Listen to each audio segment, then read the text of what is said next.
Hey everyone, we're live, pal. Andrew, I want to start this show off first by apologizing for missing last week because the previous times we missed was your shoot job and things going on in your life. And then last week, it was my shoot job. I think some people think that this is our shoot job. This is our real job. And anytime we miss, we're like lagging or something. But no, unfortunately, I had to go into the office, which I usually don't have to do generally. So I had to go last week, so we missed it. But anyways, if we do have to miss a show, which we have done here and there, it is because of that reason, either family or job stuff. So just don't think that we're just missing it because we don't want to do the show. We always want to do this show. So how have you been, Andrew? I have been, or when you're remodeling your house and you have no place to do a show. I mean, that happens too. Look at that sign. It's also Look a at that possibility. Saturday night's main event sign. Holy cow. Did I not have that last week? Awesome. I don't remember it, but it's awesome. I got that, and I got an ECW one across from me that I'm going to swap next week. That is an awesome sign there. Hey, so we do have a bit of a special show today at about the half an hour mark. One Vinny V is going to join us, and we're going to do a Q&A as similar to the Q&A that we did with Brian on episode 100 a few weeks ago. So Vinny will come in at about 1:30. We'll take super chats, and if you have a question for Vinny, you can get that answered, and we'll just talk other stuff with Vinny V. He also has a solo show. Have you saw the Big Vinnie V Show on the website? I think it's specifically around TNA, but we can ask him. But he just put up a brand new podcast last night. So I have not checked it out. Yeah, so obviously Brian and Vinny is a historical show on this website. It even pre-exists Wrestling Observer Radio. It was like one of the main draws early on was Brian and Vinny doing their shows. I'll have to ask Vinny because I don't exactly remember when they started, but it probably goes back to like 2005, maybe. That's a long time to be doing a weekly radio show. That's a very long time, yeah. That's incredible. They're really good friends for one, but I'm sure there have been moments where they're like, you know what, I hate you, I don't want to do this show anymore, but they still kept, they kept doing it, and it's really like it's one of the longest lasting radio shows, I'm guessing, in wrestling. Like, what else has existed longer? Observer Live. Well, Observer Live is one, and I'm gonna guess Pro Wrestling Insiders started their website around the 2004 timeframe, I think, maybe even a little Pro bit Wrestling earlier Torch, than that. yeah. Pro Wrestling Torch. I would have said Live Audio Wrestling would have been up there, but they stopped after I think after what was it, like Anthem bought them, bought the Fight Network, it became a whole thing. Now we have and that's how I discovered wrestling. Dave. That's how I discovered the Wrestling Observer from Live Audio Wrestling. I was a huge fan of Live Audio Wrestling, and Dave would call in with the Observer Extra in the top of the second hour. And that's just how I got introduced to Dave and Iata and Brian. And then now, Vinny's coming on.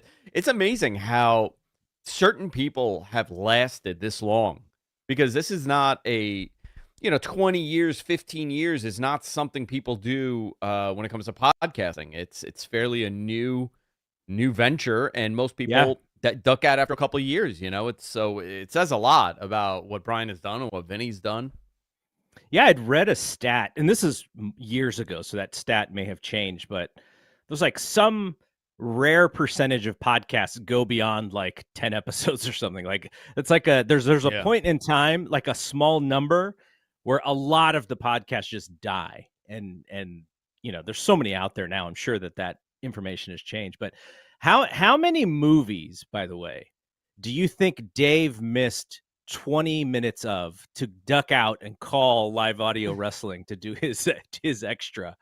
I know he would be at the movies, and then he'd have to duck out. He'd miss whatever the movie was, and he'd come back in, but that's what he would do, and he would do those calls. Well, I think it would have had to be because it was on at 11 o'clock Eastern, right? Dave would call in 11 p.m. Eastern. So yeah, he was probably, it was a Sunday night. He's doing whatever he was doing on a Sunday, and he would run out and call. Amazing. All right, what are we going to talk about? So, the last couple of weeks have been pretty chaotic with WrestleMania stuff. What did you think of Versace Rock coming out on Friday Night SmackDown, looking like a more giant version of the 1999 Rock heel Rock character? Dude, I loved it. I thought he did a great job. But it was different. It wasn't the same hokiness that we've gotten over the last, I don't know, decade and a half with him. You know, when he comes back and he cuts these promos and he does sing along with The Rock and he does all the hits. Mm-hmm. And I even that promo about Roman, I don't know if we spoke about it, but it was okay. It was a Dwayne promo that he's done for the last 10 years whenever he comes back. It didn't really mean anything until the end. I don't know if he caught on to this or what, but whoever was involved, if it's Brian Gewirtz or whoever, they did a fantastic job at repositioning him. You know, he was 1998 Rock. He was in his peak heel era. I thought it was fantastic, but his tone was different too. It wasn't this over-the-top Rock promo. It was this hybrid of, you know, the past and him talking like a normal person and not a pro wrestler cutting a promo, looking at the camera and telling you we're coming to your town next week, you know? I thought it was fantastic. Great job. I loved everything about it. I got so many calls about it. People were sending me links about it. So, I mean, that's the key here, right? That's what they want. They want people to talk about it. They want to get, you know, the 40-year-olds, the 45-year-olds back for this. That's what they're doing, and it's working. Yeah, when I was on Saturday night with Dave, I was saying how most of the feedback I saw of people who were just ecstatic about the promo were people like my age or even a little bit younger who remember and lived through those times in 1999 when you got the corporate champion version of The Rock. And, you know, the goal is to attract as many people as possible. You're not just trying to attract lapsed fans or people who only check in here and there. They're going to do the best job that they've ever done, especially with Peacock. And, you know, Peacock being, what were they selling it for? Like $2 a month or $3 a month over the holidays? Like a lot of people have Peacock now who didn't have it before. And this is going to be, I think it's going to be the best opportunity for them to find those casuals, those lapsed fans or whatever, for this time frame. Like it's kind of crazy to me with what the public perception of this company should be coming out of the Janelle Grant lawsuit, and then what it actually is. How little that lawsuit is hurting what they're doing right now. Like they are just full steam ahead. Now it may say something about the fan base where the fan base can overlook that stuff. But I mean, I don't know about you. Where are you with wrestling right now? Jim Valley, the last 2 weeks, he's done two really, really like heartfelt, frustrated shows where he can't really get back into wrestling. He's almost wondering, like, you know, should everybody, you know, if you really care about this stuff, should you just stop watching? Is that assigned to WWE to clean up the stuff? Where are you with that stuff? Because I mean, I'm having trouble with it, but I also know in order to do the shows on this website that I have to do, I need to be pretty much in tune with the major things. So I kind of look at it how someone would look at it as a job rather than a passion. Really, that's how I've kind of been keeping up with it. But what about you? You know, I said this to Rich, you know, off the air, because shockingly, I have not spoken about the Vince stuff yet on any of my shows. You and I touched on it a little bit. I've gone on Fightful and I've spoken about it on their show. I haven't found an appropriate moment because generally, like, the show that I do with Rich is really silly, you know? And we're making jokes back and forth. And when we came back in studio, because last week was the first time we did the show back in studio after the remodel, I went on and I said, listen, I don't feel like this would be the show for me to talk about, Rich and I haven't seen each other in like a month. We're probably going to be off the walls. I can't do that transition.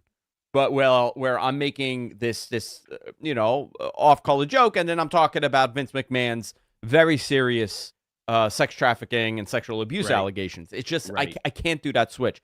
But I said to him off the air, when the Benoit stuff happened, it really punched me in my stomach, and I turned off wrestling for years. I mean, I would still keep up, but I became like a very casual follower of social media, and I would put on Raw for a little bit, and I would read on Observer what happened. And I was still listening to Dave and Brian. I was still listening at that point, whenever there was something. But 2017, 2007, 8, 9, it took me until the CM Punk pipe bomb to really come back heavily. And that's a shame because I lost out on a number of years of something that I very, very much like because of one man's heinous, disgusting, selfish reason of doing, what he did. It really affected me. And I honestly, if I wasn't doing this, I probably would have had a harder stance on totally, dropping wrestling to some extent. I probably would have been affected by it a little bit more.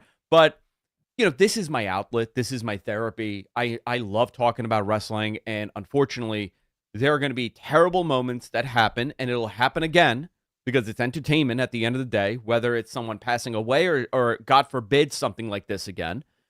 I have to be able to move past it and talk about it and have an open discussion with the audience and talk to you about it. I think that's more important, especially in the roles that we're in, right? I always say I'm blessed to be in this position when it comes to anything professional wrestling. I want to take advantage of that and talk about things like this. Obviously I haven't had that moment on my show, but on Matt Men with Rich, but we've had that moment on our show here. I've had that moment on Wrestling Observer Live to mention it and talk about it. I totally understand where Jim is coming from. I listen to him and he is, I would say he is hurt by this because the amount of years a lot of us have dedicated to professional wrestling and talking about it. And, Vince McMahon, to all accounts, is responsible for professional wrestling today. And you now have to, in a weird way, ignore the fact that the guy that invented this is allegedly doing these disgusting things. It's a little bit of a mind fuck, if you think about it. I didn't want to curse, but I did. I can't get. It's so like even the text messages, and I heard you and Dave were talking about this. The text messages were just a whole different level. Yeah, and at the best, this man is a really messed up sexual deviant. Yes. At the best case. The worst case is heinous. So, it's going to play out. It's going to come out. More information is going to come out about this, and we're going to talk about it for a long time. This is not going away. This is not something that's going to get swept under the rug. I hope not. There has to be an open dialogue about this, and the company's going to have to come forward and say more than they have. Which is nothing so far. Which has been nothing. The saving grace for a lot of people is the fact that this is a different company, and Vince is not there. So it kind of, at least we believe he's not there, right? On them. At least we believe he's not. Because what did Ronda Rousey say? That the last time that he left, and she actually fingered Bruce Pritchard as the person who maybe was communicating for Vince, but that was the last time that he had gone. Like she said that, of course he was still there, through another person. So, I hope so. But the way that we could be sure is if TKO decided to do an investigation of their own and really dig into their own house in this sense and figure out who should still be there and who shouldn't, because there was some stuff coming out of the Ashley Massaro situation where it looked like Stephanie was part of the cover-up back then. And Stephanie is not currently with the company right now, but she does have a husband who is the head of creative in that company. So not to say that he is involved in any of that, but you don't know. And the fact that you don't know, you kind of have to find out, because you do not want that culture to still exist in what you're doing right now. Yeah. Yeah. Terrible. It's terrible stuff. But man, you bring Dwayne out and all of a sudden people forget about this, right? And then nobody talks about it. See it, ESPN's not talking about it. None of the news networks are talking about it. Nobody has asked him about it, which is kind of weird, because he's there to do a lot of the media, right? Like, he's going to be on television talking about WrestleMania. And I know he was on the Pat McAfee show. There's no way Pat is saying anything as someone who works for WWE. But I would hope that even he gets asked about this, because he is now on the board. Now he can come in and possibly be the savior of everything and say that he's going to get things cleaned up, or whatever is the case. But the fact that no one has asked him about it, I think is pretty alarming. And, there's going to be, Ari Emanuel, like he and Shapiro, they need to come out with statements to just tell folks and tell sponsors, hey, the thing that you are investing in and you're putting your money into, we are making sure that this thing is legitimate and cleaned up. And I'm sure that those conversations have happened.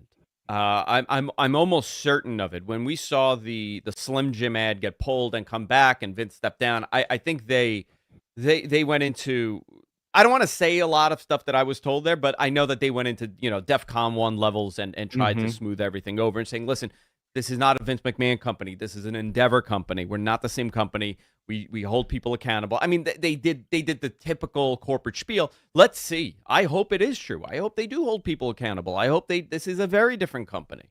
Nobody wants to be in a workplace like that.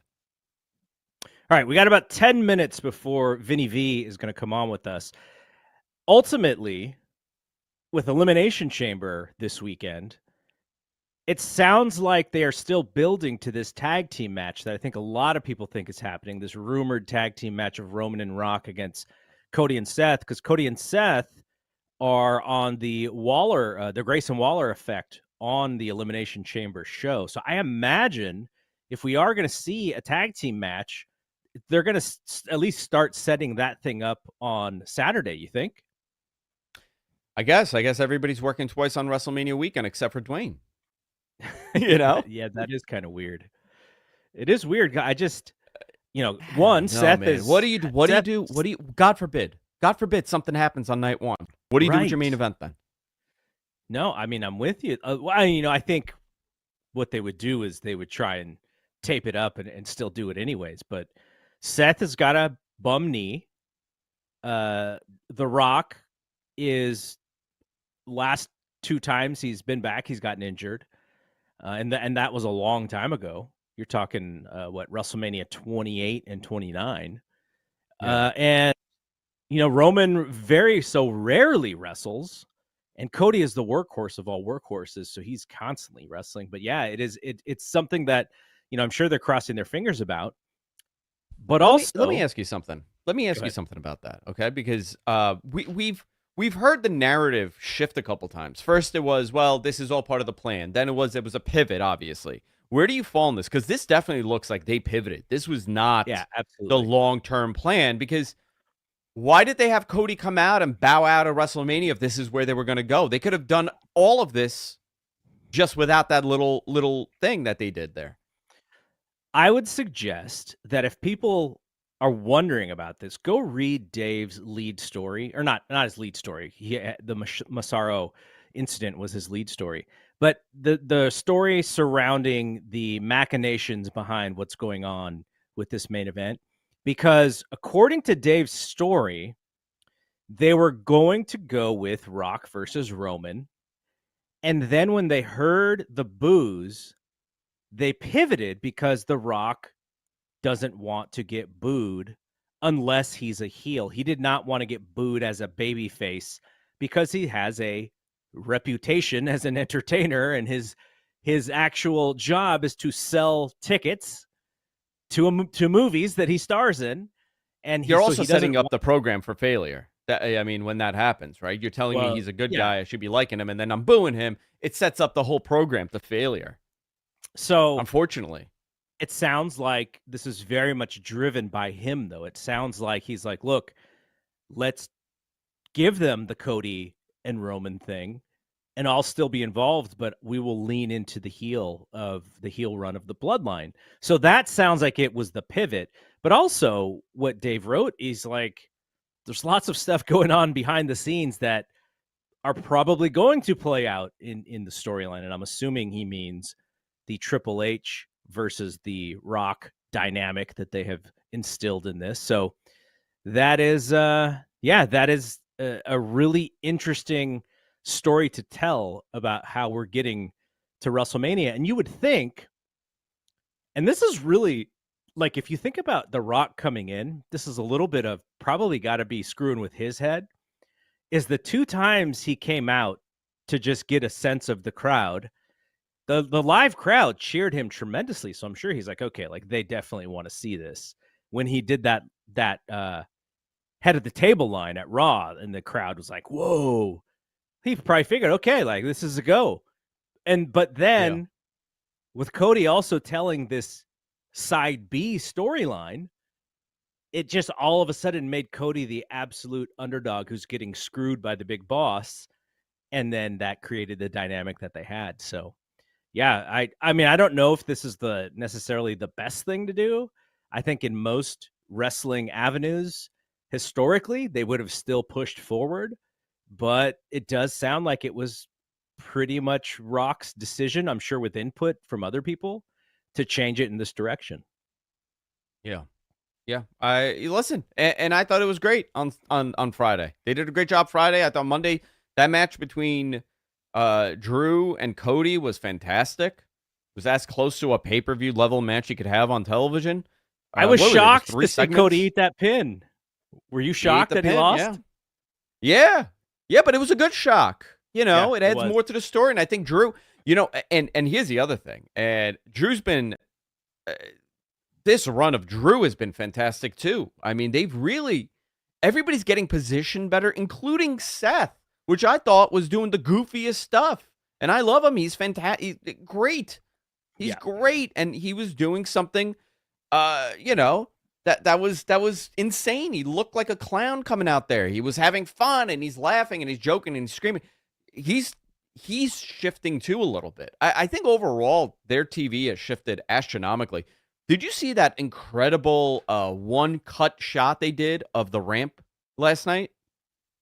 It was during that 8-man. Yes. And they went down the ramp, and I'm thinking, I'm like, wow, this looked great. The ring wasn't as lit as it was. It was a little bit dimmer in that building. It feels like a better show. And I know, listen, I know our audience is more heavy in AEW. Listen, so am I. I don't lie about my bias. I like AEW's wrestling a little bit better here, but I got to applaud them for the changes that they've done over the last, 6 weeks. It has been an improvement for sure. It feels like an attempt to change something that was a little bit long in the tooth, and they probably couldn't change because of who was in charge there. But yeah, I agree with you.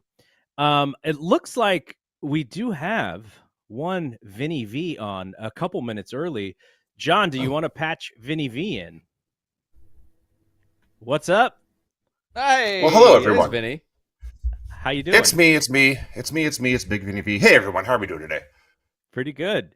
Hey, first of all, I want to thank you for jumping on with us. I know this is a little bit of a weird time for us West Coasters to do a show. I always tell the fans that I have to take a lunch break to do the show at this time. So appreciate you jumping on and being on with us. But so for the people who are watching, if you do want to get some super chats in and ask Vinny V some questions, we'll go ahead and get that started. But Andrew and I were kind of wondering about the origin story of the Brian and Vinny show.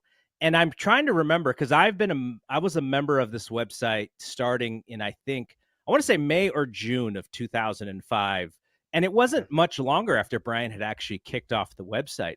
When does the Brian and Vinny show come into play? So Brian had the Figure 4 weekly newsletter, which he started sometime in the mid to late 90s. And he was producing this, and in the early 2000s decided to go to a web-based model. This is honestly his goal at the time was merely to save on shipping costs. Yes, to very smart. To eliminate postage. That's all he wanted to do, to distribute the newsletter via email and PDF and what have you. As a joke one time, I forget which exactly started first. I think someone sent us a link to a video of a tag team from Memphis or Continental Alabama in the mid '80s. Oh God, I forget their name now. But the tag team is two muscular men with fine hair and beards, and I think they were meant to be very aggressive and scary, but watching it in modern eyes, it just comes off as the most homoerotic thing you ever saw in your life. And so we did an audio clip of this, our live reaction to this, and that was popular. It went like 3 minutes, and people seemed to enjoy it and wanted more. And the other one it may have been was the very original Diva Search on Monday Night Raw. They did a segment with an obstacle course where it's been 20 years now, but as I recall, there was like a half dozen near fatalities. I say it out loud, and I kind of feel bad for making comedy out of this, but no one actually died. So we did these two weird little audio bits of laughing at strange wrestling things. They were successful and popular. And Brian Alvarez, being an entrepreneurial spirit, said, well, hey, there's an audience here. Let's see if we can meet it. He started doing podcasts. I was dragged along, essentially kicking and screaming. To be perfectly frank, I tried to get fired several times, and he refused to fire me. And here we are today. We were talking Vinny, about... go ahead, Andrew. I came in from the introduction to Brian through the Observer radio show, through IATA. And then I discovered, obviously, you and Brian and the hysterical TNA reviews that took years off of Brian's life. I know for a fact, to the point that he pulled, right? You guys were doing it again, and he stopped it. He couldn't do it anymore. we tried to go back just last summer. In fact, we just tried to go back and rewatch the original TNA weekly pay-per-views, and I think we made it about 18 weeks. And we said, you know what? No, this sucks too much. We can't do this every single week. We did take a break, and we never said we will never go back and do them again. But they're terrible, and not even in a we can laugh at this terrible kind of way. They're terrible in a my life sucks. This is ruining my quality of life and my mental health, and we need to stop watching. So did you guys get to the sports entertainment extreme stuff, or no? We did not even make it that far. No, we never. Oh my gosh! I think you were teasing the appearance of Vince Russo, but honestly, the worst thing we saw was the Dups, who were just like, I seriously think in hindsight this is the worst gimmick I ever saw, because it was Bo and Stan Dupp, I believe, were the two that were in TNA, and when you watch them, they're talented wrestlers. I mean, one of them became Trevor Murdoch, and had a 2-decade run. He knows what the hell he's doing. But the gimmick was so awful, it made me want to never ever watch them again. And I think people forget this. There's the most notorious shot in the early days of TNA is the little person fondling himself in a trash can. I think that's what everyone talks about. What no one talks about is that literally in the same camera shot, the camera pans over, there's a segment with the Dups and Goldilocks, the interview woman, that is significantly worse. And I am convinced to this day that as soon as the little person appeared touching himself, the vast majority of the audience turned off the show and never came back. Because it got worse than that, by far. That is crazy. The amount of hours that you guys put into watching heinous wrestling should be accounted for the over the years.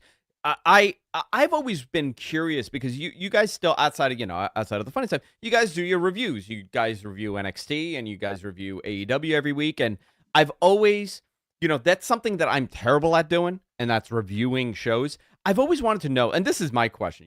I know the audience is going to submit questions, and some are going to be super chats.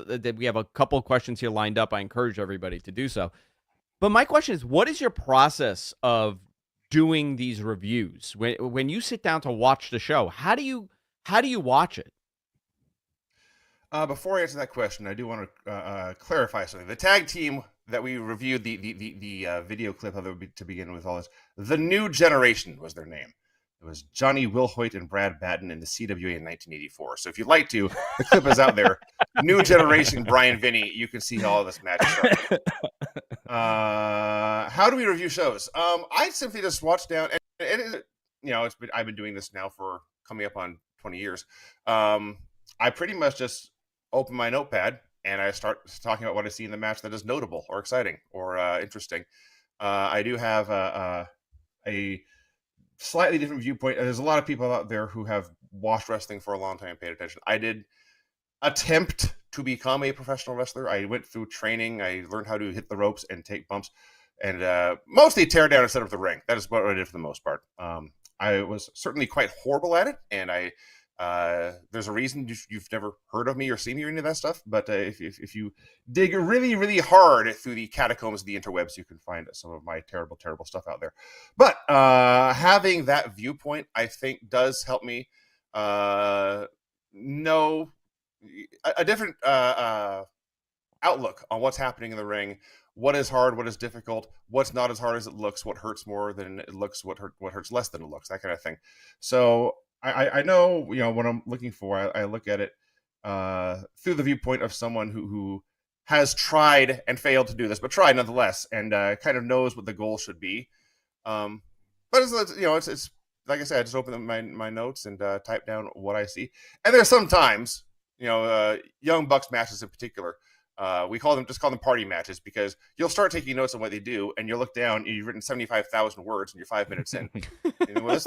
This is not good for review, and you go back and you just read review. Erase a lot of stuff. So, kind of trial and error and experience. Experience is the best teacher. Okay, I'm going to go back a little bit.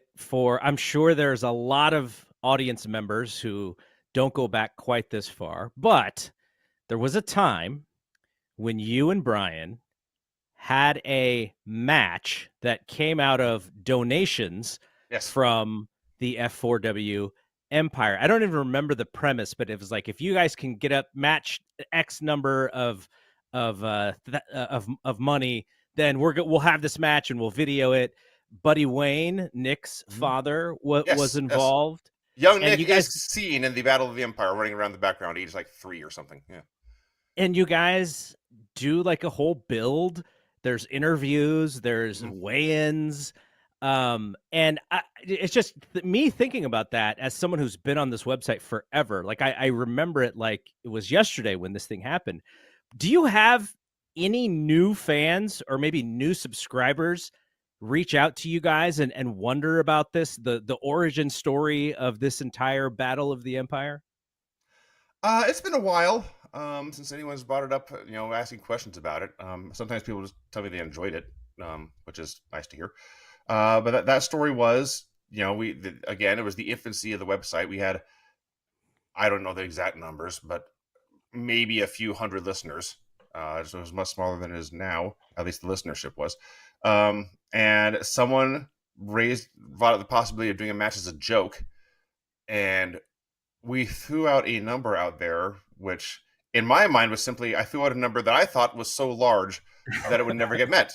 And I would never then have to do this. I'd resign myself. I tried this, sucked at it, didn't want to do it no more. And lo and behold, we tripled the amount. So, well, damn it, I got to do a match now. And Andrew, I was part of that monetary donation there. Oh, yes, I put in some money because I was then sent a DVD of the entire event. There you go. Yes. And if you have that DVD cover, which I don't have handy, I shouldn't even mention this, but the front cover shot is one of my favorite pictures of myself ever taken. I am basically Orange Cassidy's uncle. The gimmick is very similar. The reluctant wrestler who doesn't want to do this and does not want to train. And we did whole videos about how lazy I was and how not serious I was taking this. And unfortunately, I lived the gimmick. And when that time came to do the match, it was rough going. I was not in shape. I was not trained. I was significantly less than 100%. I may have been about 40%. Andrew, have you ever seen this? I have not. No. Oh dear, yes. The Battle of the Empire. I have not. I'm shocked I haven't seen it, actually. I'm Brian like, takes a bump in a kiddie swimming pool. Yes. The tribute to Club Lavella from the Nitro days. The ring is I set was up. gonna say it was great Club Lavella reference. Yes. The ring is. How is this not on the YouTube subscribers page? Like the entire event should just be for subscribers to the YouTube channel. They should be able to watch that if I they don't. haven't watched it. I'm the wrong person to ask. That's up to Brian, his brother-in-law, producer Tony. They kind of run. I'm the video, gonna send that Tony side a of things. note right now. Send this. Yeah, tell him right now. He may. There's a very, very realistic chance that Brian is still refusing to put it out there for free and is still trying to milk customers for money. So you may have to pay to see it again. Well, that's a good way. You know, I think the YouTube subscriber channel that Andrew and I post for free on this channel, but there is a subscriber tier where Wrestling Observer Radio and Brian and Vinny exist. I mean, I think that might be able to draw a little bit of people to subscribe to the channels if we put that out there. But so Andrew, do we have any questions for Vinny yet?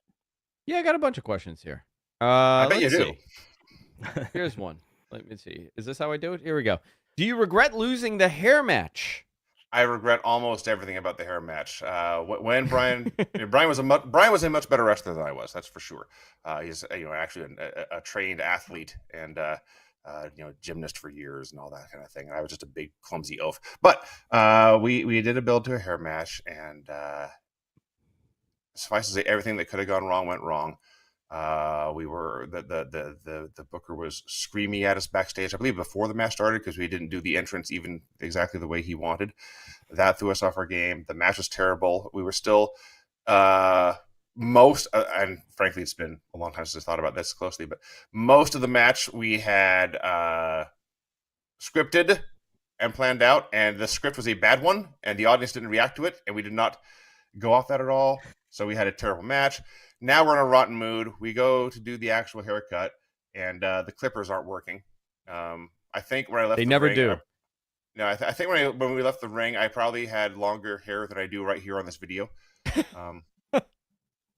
And went to the barber the next day. Told them a story about getting blackout drunk at a party and having my friends cut my hair, because that was less embarrassing than talking about this actual hair match. And I never grew out again. I had very long hair at one point, like down the middle of my back. And some days I miss it, and some days I think I am 48, and I do not know that.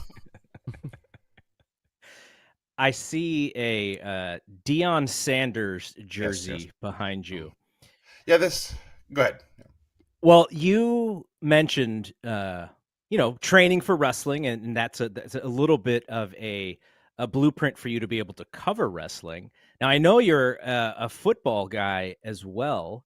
Did you play, or were you just a giant fan and you just understood what you were watching very clearly? Like, how does the football background come in?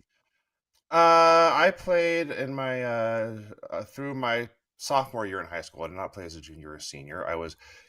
This one might be funny to if you've ever heard Brian discuss me in any way, but in high school I was incredibly skinny. I was as tall as 100-pound lighter, probably more. And there's a picture I have of me as a sophomore in my football uniform, and it looks like a parody of like Space Marines. It's just normal size shoulder pads, but on my body they're these big giant kingdom size things. It looks like a sad joke. So I got beat up a lot, and I said, you know what, I don't like this too much. So I did not play after my sophomore year of high school. But I was still a fan and loved spending my Sundays in the sports bar watching multiple football games at once, and figured the best way to have an excuse to do this every weekend and not see friends and family was to make it my job. And spent the better part of 2 decades attempting to become a football writer, and it was going okay for a while. And then last year, just about this time, really, it started to go up in flames.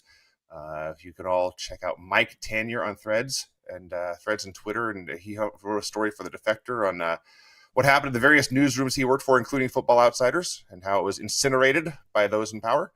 And so I found myself no longer being a football writer anymore, and said, well, I guess I'm just a podcaster now. I better dive into this full time. Well, that was my next question for you. Does Vinny still write football? Right now is 0. There will still be Aaron Schatz, my old boss at Football Outsiders, is still producing an annual almanac. He now works for ftnfantasy.com. So I believe the official title is Aaron Schatz's FTN Fantasy Almanac. The book will still be produced this year. I still do 100% of the layout. That's 500 plus pages. I do have a journalism degree from Western Washington University. Yes, graduated with a journalism degree in 1999, just in time for print media to die. But regardless, I still know how to use Adobe InDesign and Quark Express. And so do the layout for the book, and the plan right now is for me to write a couple of chapters as well, although I've not heard which chapters, so I can't keep you informed there. We'll see how things go. But as far as actually during the season, no, no professional commitment at all. And I'm still a fan. Every once in a while, I will share some stuff. I still like looking up fun little research nuggets that I share. But no, I made $0 covering pro football in 2023. There you go. Rough. I'm sorry. I did lay out the book. I made a few dollars as a football journalist, but it was merely on the editorial side, not on the writing side. Here's another question for you. Yeah. This is a good one. What is the worst argument you and Brian have had? So it depends what you mean by worst. I mean, there's several hundred of them where we both just sound like complete idiots, or arguing over something incredibly minor, but it's important to us, and so we will not back down. I mean, why does everyone know the worst thing I ever did, by the way? I was asking, what's your favorite show? Well, when did you sound best? No. What's the best argument? Pork chops. You're gonna let all my on pork chops. That's for sure. Oh, really? That's him. That's him.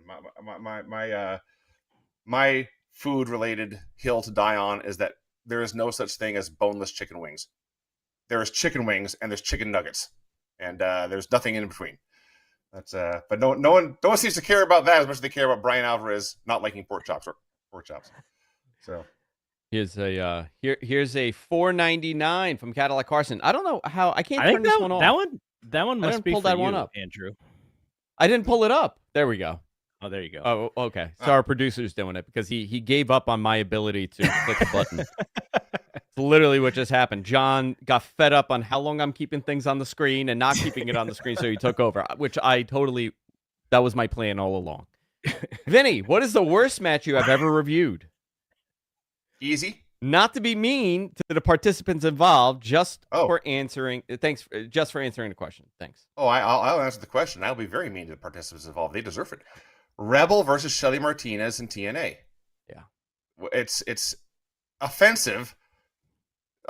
It's offensive to everyone who has ever gone to a wrestling show, let alone stepped through the ropes and attempted to do it themselves. I never had a match that bad, and I was awful. I once took a bump for a clothesline that was not thrown.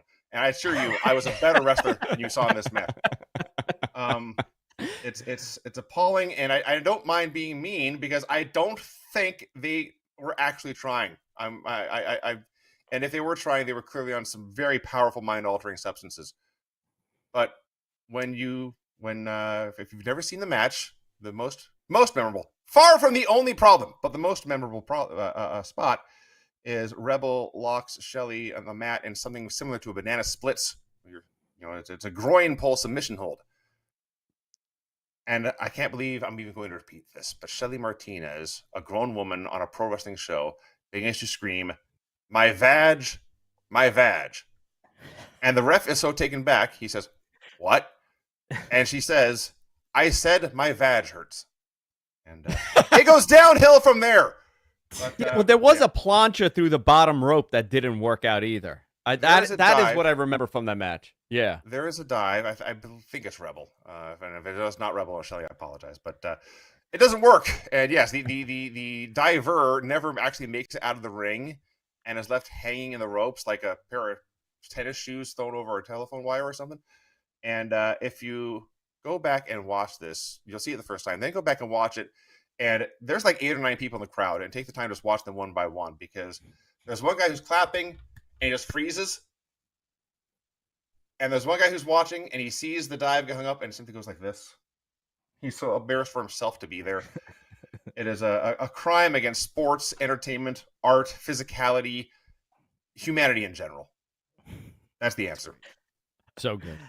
Andrew, good. for the next question, I have one. Yeah. And this is for my own selfish reasons, but Vinny, every Memorial Day weekend, we get together Mm, for the website, yes.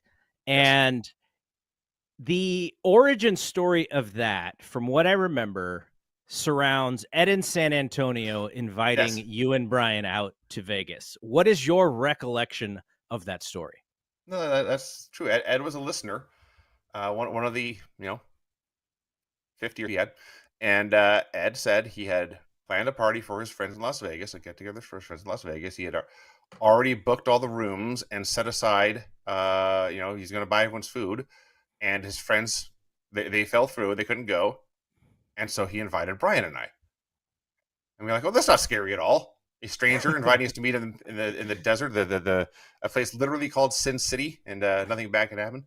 So we went, and we were joined by I think it was actually literally exactly a dozen people showed up to join us, and we had a great time, and nothing went wrong. Let me take it back. Some things went wrong, but they gave us an excuse to make fun of Ed, and Yes. and it would be many more excuses to make fun of Ed over the years.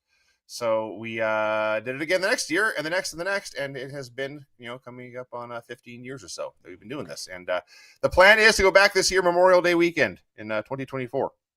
Yes, the F4W convention. Now, Andrew, I don't know if you've even Yes, sir. seen these, but there are photos of Brian, Vinny, and Ed. Are you guys in a parking lot or something? And Ed's got these cones sitting on top of his head? Yeah, I am not sure how much of the story I should tell publicly, but suffice to say, remember earlier I mentioned mind-altering substances? Ed had a few, and we're in a parking lot of an establishment I will not name, and I don't think specifically I could either, but I can, what the venue, you can imagine what we might have been doing in Las Vegas. And Ed was so hammered, and Ed had gotten into some trouble that we had to bail him out of. And but he was in a great mood. Oh, he was having the time of his life. And so we're sitting out there trying to get him to stand up and get into the taxi or the limo or whatever we had. And somebody said, "Get that traffic cone." And we put a traffic cone on Ed's head. And in Ed's state of mind at the time, I don't even know if he knew I was there, but he certainly didn't mind. And so, we're all smiling with Ed, and I'm there in like a plain T-shirt and khaki shorts and sandals, and looking like a tool. And but there's Ed. At least there's no traffic cone on my head. Oh, that's hilarious. All right, Andrew, what else we got? Here's one. Vinny, who are some of your favorite wrestlers of all time? Shawn Michaels is the guy growing up who. There's a lot of wrestlers who I've enjoyed and admired and appreciated. Shawn's the one who the only one who ever wanted to be, and this is mid '90s Shawn Michaels, world champion, having great matches every single show at a time when the other top wrestlers were, I don't know, Mantar or coming out of the. Well, Yokozuna was great, but Shawn was so head and shoulders above everyone else. Adam Bomb, yeah. He was so head and shoulders above everyone else at the time. He was the one I actually wanted to be. And now that time has passed, I've learned more about what Shawn was going through at the time. I'm probably better off not having been him. I don't think it would work out for me as well. Michaels, Danielson. I've said for a while the best main event wrestler I've ever seen is Okada, although Ospreay is making a run at that. Omega, I said Danielson already. I love Orange. You just talk about favorite wrestlers, Orange Cassidy. We had a question on our show about what was the best period of wrestling that we've ever been in. I'm like, dude, you're in it. Enjoy this. It's not usually this good. Yeah. I don't know if it'll be this. I don't know how long it will be this good, but for God's sake, appreciate and enjoy what you're going through right now. This is the best period for in-ring wrestling ever. End of sentence, no argument. And for those talking favorites, and of course there's a huge difference between favorite and best, but one of my very, very favorite wrestlers is the Mountie, because you've never seen a guy who just had so much fun doing his gimmick as Jacques Rougeau when he got to put on that red jacket and that hat and those sunglasses and be the Mountie and sing about how he was handsome and brave and strong. Mountie is a classic character there. Before I don't want to forget this. I know we have some questions left, but the Big Vinny V Show. You're doing a solo show, Yeah. And from what I've seen, is it a TNA review show? Well, yes, as we discussed, I found myself late in 2023 realizing I am now a full-time podcaster. Time. I had these two jobs, these two careers, and I always figured one of them would take off and I would pursue that one full-time. And they kind of, for a while, were growing parallel to each other. And then one, died. So, full-time podcaster, I should be doing more of this. And just experimenting with a solo show. And boy, there's some experimentation going on, especially on the tech end. Apparently, yesterday's show, while I had a microphone in front of me and it was plugged in, apparently it was not set to be the default mic. So I was recording it just directly into my laptop, which is better than 2 or 3 weeks ago when the show ended with about 8 minutes of dead silence. So, yeah, I'm still very much learning how to do the tech end. And because I've been doing we have all been there for 20 years, but all I do is show up, sit on the mic, run my mouth for a while and go home. I have never paid attention to the actual posting of the audio files and promoting and writing it all up and all that stuff. So I'm still learning how to do all that part of it. But anyway, the goal was to do a show. So I did one covering Wrestle Kingdom. Immediately afterwards, I think I finished that show at 5 a.m. here on the West Coast. And took a week or two off. People seemed to like that. So I said, okay, let's try something else. I reviewed Raw one week, and the feedback I got was, we enjoy you doing your show, but do not watch Monday Night Raw. I literally ran a poll, what do you want me to watch? And the number one answer was anything but Monday Night Raw. So, all right. So I did TNA, and that TNA happened to be the week that Josh Alexander versus Will Ospreay was on, which I have not seen Ospreay and Oku, and I have not yet seen Danielson and Zack Sabre, but for what I have seen, Josh Alexander and Will Ospreay is my favorite match thus far of 2024. So, well, that's great. I'll watch this every week. And, of course, it hasn't been that good every single week, but it has been a good show, and people seem to enjoy the reviews. So, as long as those two things are going on, that will be the subject matter of the Big Vinnie V Show every Monday afternoon or evening at FRWOnline.com. As you grow in this new venture, and if you could possibly eventually bring some guests on, I have a guest request for you. A guest request, all right. I think you may actually be able to get him on.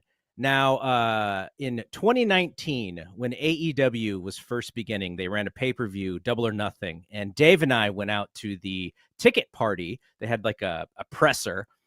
None other than Bill Barnwell was there, and I got to talk to Bill for like 20 minutes. Like, I had no idea he was even a wrestling fan. Oh yeah. But I think if anybody could get Bill to talk wrestling, it possibly could be you. That would be a fun show to listen to. Bill actually got me started as getting paid to write about football because I was commenting on the Football Outsiders articles. They didn't have message boards, but they had a comment section, and I was a frequent participant there. And they had an opening for a copy editor, and I applied for that. And Bill was a listener, one of our dozens of listeners, and he put in a good word for me and got me on board there. And so, yeah, I owe him a favor, like permanently. No, Bill's a good dude. Of course, he writes for ESPN. He's been writing for ESPN for years now. Last time I saw him was the New Japan Ring of Honor show at Madison Square Garden, and just got a chance to talk to him there, and Bill's a good dude. Request noted. I can't make any promises because, as we know, Bill's a busy guy and got a lot going on. Yes, but I'm too much of a chicken to ask him myself because I'm like, I've only talked to him that one time, but I know Vinny V knows him pretty well. Yeah. So. Request. I would say request noted. The goal is to get guests on soon, but since I'm still working on doing the show by myself and not having something go chaotically wrong, so I don't think I'm ready for that yet. But hopefully in a month or two we can start having guests on. And I will note that there's a request for Mr. Barnwell to join us. All right, Andrew, I think we got a couple more super chats before we get out of here. We got a couple more super chats here. Comic Book Guy says, or asks, what should AEW do to improve metrics and get hot again? I think this is like a general question for all of us. But Vinny, you should go first. Well, I mean, it's kind of easier said than done. You know, it's not like you just flip a switch and say, okay, our ratings are up 20% now. The I think the new faces we're going to see in and around the Boston show. We know one name is going to debut that night. That will help. There may be more coming, and I think that influx of talent will help a lot. They've kind of been snake bitten with injuries. I think MJF would still be champion if he had not gotten hurt. I think they probably doing the exact same thing with Swerve and Heyman with MJF. Or they may have MJF go, feuding with Adam Cole, except he got hurt. So it's a little bit of bad misfortune, with the plans being thrown awry due to injury, and a little bit of lack of cohesion, a lack of long-term show-to-show. I hate this term, but storytelling.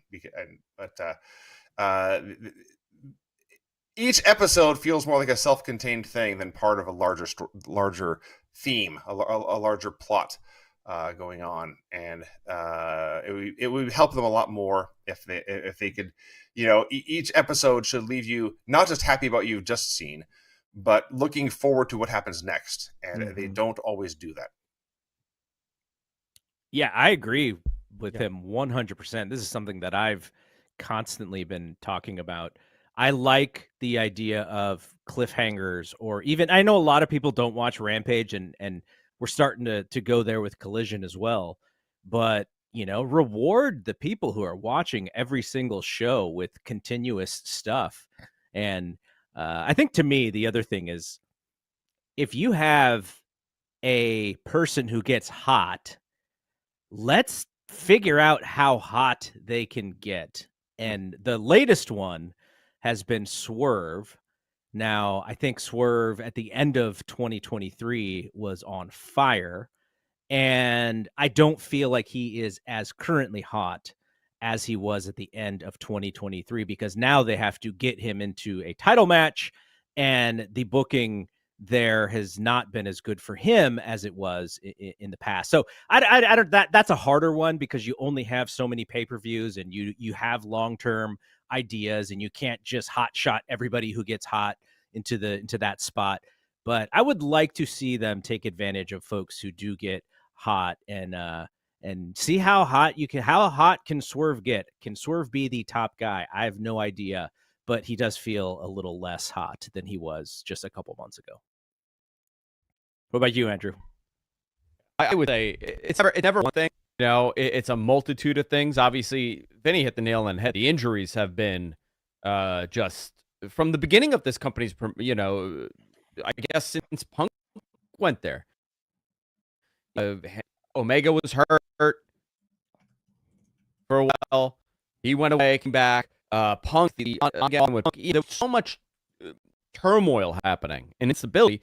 That obviously played a part. But also the other part is the business end of stuff, right? Better marketing. Promote your events. Let me know who's on the show. Dynamite's tomorrow. What are the matches? Promote them for weeks on end. Build it up like you used to. I always said that the thing that made this company special. Can we go like 5 minutes over, Garrett, today? Yeah, I'm good. Okay. So I don't want to go on this rant and then we're at the time. Early on, and I'm going to give two examples, and I use this all the time. If you promoted a Trent Beretta and a Cesaro match, right? A Claudio match, that meant something. I was into it. I want to see what was going to happen. I was watching. I would be committed to that. And I'm just using those two as a random match because they were promoted, and you're like, oh, I've never seen this before. They had a way to present it. Now, nothing is presented like WWE, where it's a nothing match, and obviously it's going to be a good match, because you got two great talents, but it doesn't go anywhere from there. I think they're going back to basics now. We're seeing it with their TV. Also, somebody said they're on fire right now. They're doing good. You got to look at the 6-week trend. For the next 6 weeks, where are they going to be? I think Revolution is going to be the answer here. Post-Revolution, we're going to see Mercedes and possibly Okada And then, we don't know where Adam Cole is currently with his recovery, but that's happening. MJF possibly coming back. Between now and I would say probably All In or All Out, there's going to be a ton of changes to this company. From visual changes to talent and positioning of that roster. A lot of changing. And I'm looking for that thing. All right. Andrew, you're breaking up a little bit, but maybe we'll get to that last question and then we can get out of here. I think it's for me, and I think that's why it's breaking up. I don't know if this is for you, Vinny. Yes or no? Edibles and a bath while watching Graps? That is definitely an Andrew Zarian question. So of those three, I watch Graps a lot. I will not. I'm man enough to admit I enjoy a nice bath every once in a while, a nice hot bath. Usually I don't combine those two. In fact, I've never combined the two. But I'll enjoy a nice go down to get a nice scented bath bomb and glass of scotch, and enjoy a nice warm bath and a nice relaxing evening. And there's no problem with that at all. But as far as watching Graps at the same time, no. What's that? I figured out why. That's when I write my reviews. Okay. And it never ends well for me. So maybe that's why I can't do reviews for wrestling shows. So and Andrew, you have the edibles in the bath and watching wrestling, but you also have the hot shower while listening to Dave Meltzer and Brian's voice on Wrestling Observer Radio. No, it's you. It's yes, actually, on Thursday it'll be Brian and Vinny, because that's when I listen. I will listen in the shower. I set it up where automatically. I thought I took long showers. Jesus. That's how I start my day with or it's Dave, talking to Garrett, and I start talking back. Oh, gotcha. And I'm just having a conversation in the shower, and I'm like yelling at Garrett. I'm like, no, that's not what happened. Actually, this is what happened on SmackDown. I'm having a whole conversation here. A lot of my wrestling takes in front of water. I don't know why. Yeah, nice brain exercise for you. Dalton Trumbo was an award-winning screenwriter who did most of his in the bathtub, so you're not alone. There you go. There you go. See? All right, we're going to end it here, but I have one last thing for... Oh, we do have one more $10 super chat. Let's just throw that out there. Okay. From Lone Wolf. Thoughts on the certain folks in the internet wrestling community shitting on those who talk WWE, but not the Grant? Oh, not the Janelle Grant suit as often. I guess it's very similar to before you came on. Andrew and I were talking about how it can be a little hard to watch wrestling right now based on the Vince McMahon and the Janelle Grant lawsuit against Vince McMahon, and how you're just constantly thinking about that while trying to watch something that we've been pretty much watching for our entire lives. Right. I'm not sure what these. Oh, I see. Okay, I didn't know what all that meant. I don't want to sound. How do I put this? It's normal to be triggered thinking about this stuff, and it should not be ignored. It should not be forgotten. And I don't want you or anyone to be re-traumatized, but it should be, we are, it's the tip of the iceberg. We're going to learn a lot more. Yep. It may take some time, but it's only going to get worse. And don't think that just because one name is gone and out of the picture, that all guilty parties have been exercised and punished. More names are going to come out, more accusations are going to be made, and it's not going to go away. And I guess most importantly, everyone needs to take care of their own mental health. But if as far as being harassed online, Twitter has a block button for a reason. I use it regularly every day, sometimes for, just block people just because they're not even necessarily triggering or traumatizing or attacking. They're just trying to be funny. And I don't think they are. So, protect yourself first. That's your priority. But turning a blind eye to this story is not going to be a feasible option in the near future. Yeah, I agree with you 100%. And the other thing I would say to Lone Wolf is stay as educated about this as you can, but also, utilize the voices that you have the opportunity to utilize. Dave is constantly talking about it. Brian and Dave are constantly talking about it. Brian and I are talking about it. Andrew and I are talking about it. But we're all sort of going through the same thing. As I said, Jim Valley has done 2 shows on this. And, if you need to take a little bit of time away because it's frustrating, Yes. it's always going to be there.